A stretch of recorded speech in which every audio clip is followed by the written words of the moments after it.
Trump for the introduction, and I'm very happy to talk to you about my history significances. And as you can tell, the title of my presentation is a study of building national images in Jordan from 1923 to 1980s. And I will first go through what do I mean by national images. This is a term that I came up with, and I need to clarify a little bit before going forward.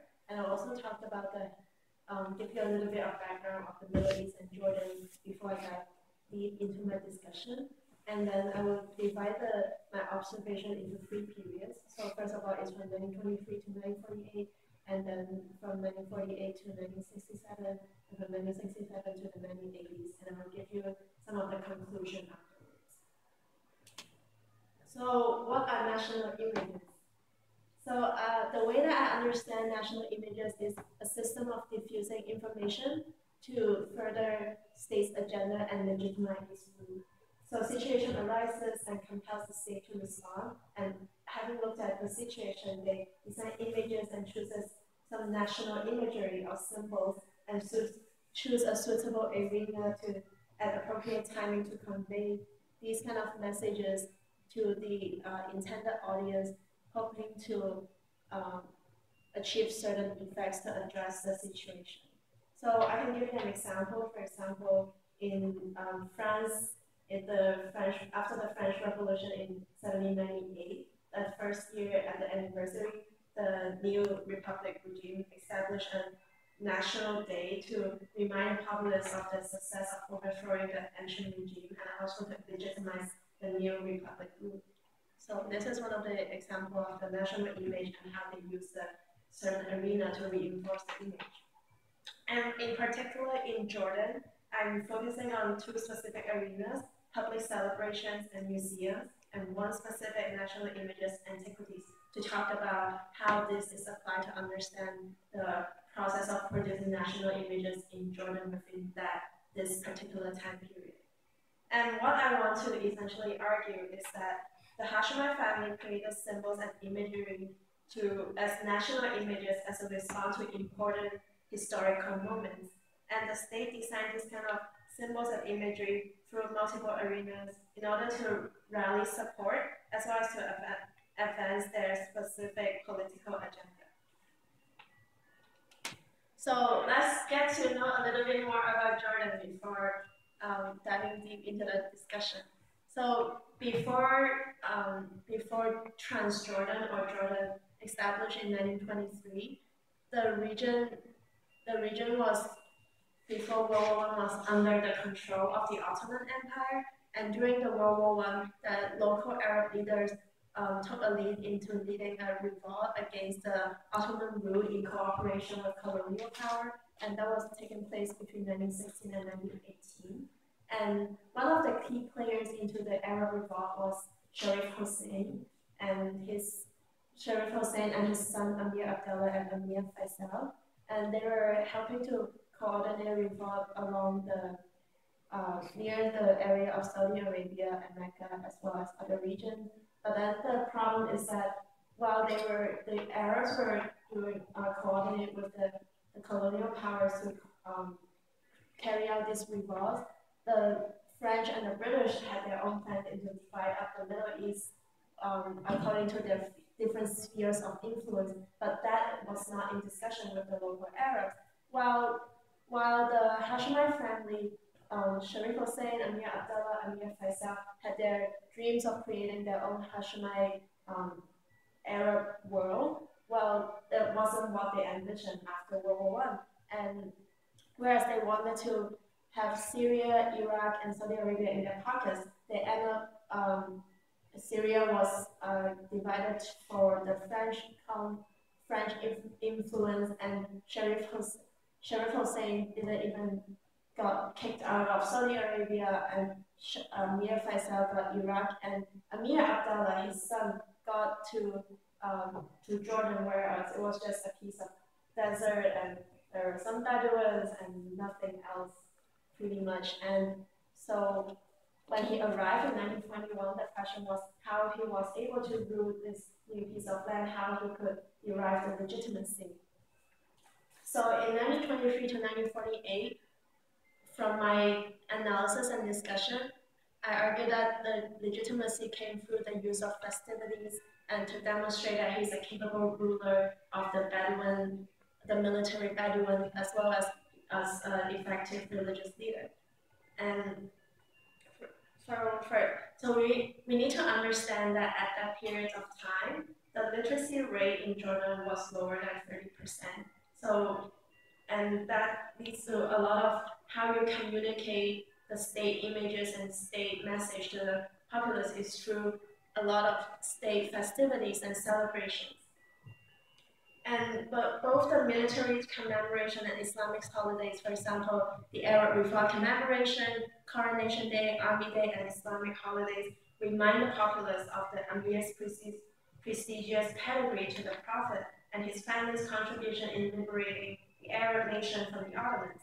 And besides that, he is also an effective commander-in-chief in ruling the uniformed Bedouins who came from Jordan. So as you can see, one of the specific examples that I'm giving in these photos are the Coronation Day in 1946. So all these peasants from all over Jordan drove into Amman with trucks and buses waiting to see the king. So after the king was proclaimed as king, and then all these people came to observe the military parade. And all these parades include marching of different units of the Jordanian military riding either on camel or horses, and they wear this famous red and white headgear kufiya, and also the semi-Western military uniform. And after the parade, the king delivered a speech around with the army units surrounding him, and afterwards all these army units spread out to the whole capital, carrying the flag of Arab Revolt. So this specific example illustrates how the military Bedouin and the symbol of Amir Abdullah as one of the huge key player in the Islamic religion in the region all came together to help bolster his rule as the leader of Transjordan at that period of time. But then a lot of things happened during the 1950s, and for example, after the first Arab-Israeli war, Jordan took part of the West Bank. So now it's not just the East Bank, they also control the West Bank. And besides that, Jordan experienced a lot of internal and external ruling crises. Internally, in 1953, the Amir Abdullah was assassinated. And then in 1957, the dismissal of John Gol Pasha, one of the British officers from the Jordanian army, sealed off the link between Jordan and British colonial power. And then there was also the military coup in 1957. And externally, they're also experiencing the loss of an important ally of the Hashemite Iraqi kingdom. And there's also this constant rivalry with Abdel Nasser and on the understanding of Arab nationalism in Egypt. So with all this tension going on, they need new set of national images to help them to bolster their legitimacy among its constituents as well as within other Arab nations. So my analysis is that the Jordanian state at that time capitalized on the images and symbols available in Jerusalem, and that came into two sets of images. First of all, there's one set of images that are focusing on the pan-Arab national images, and then the other one is Christian national images that are focusing addressing to the foreign powers, that, for example, the United States.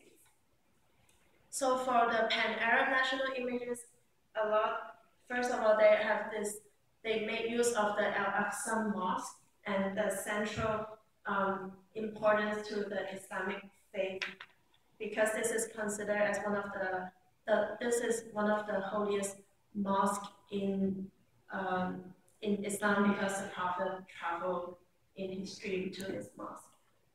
And the Jordanian king would host Al-Isra wa al-Maraj festivity to emphasize how to emphasize the general idea that he's an effective Islamic leader from the Prophet, and he's capable of handling all this complicated situation I mentioned at the beginning of this slide.